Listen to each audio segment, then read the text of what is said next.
Handang-handa na si Carla Abellana na harapin ang kanyang estranged husband na si Tom Rodriguez.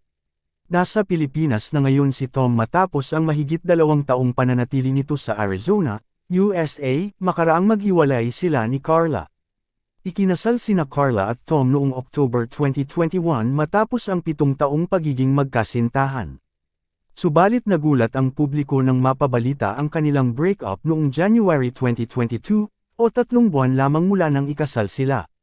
Sa panayam ni Carla nitong Lunes, January 29, 2024, sinabi nitong hindi niya alam na nagbalik bansa na si Tom.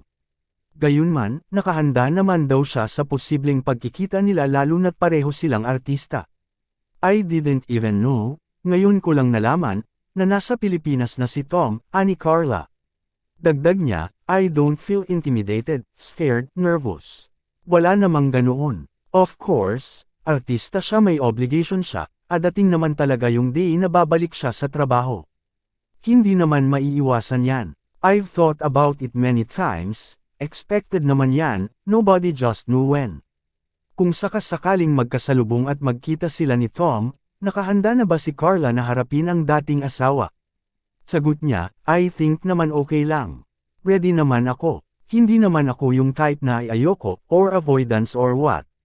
It's inevitable, ika nga. Sa panayam ng iba pang press kay Carla noong September 26, 2023, sinabi niyang nakamove on siya mula sa kontrobersyal na breakup nila ni Tom.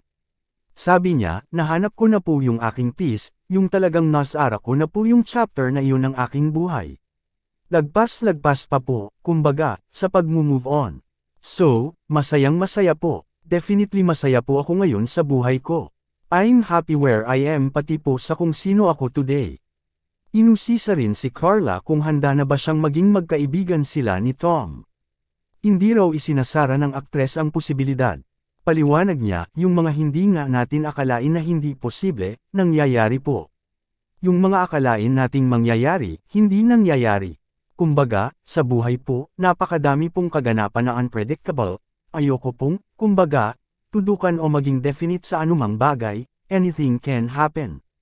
So, wala po akong gustong i-finish, i-finalize, i-set.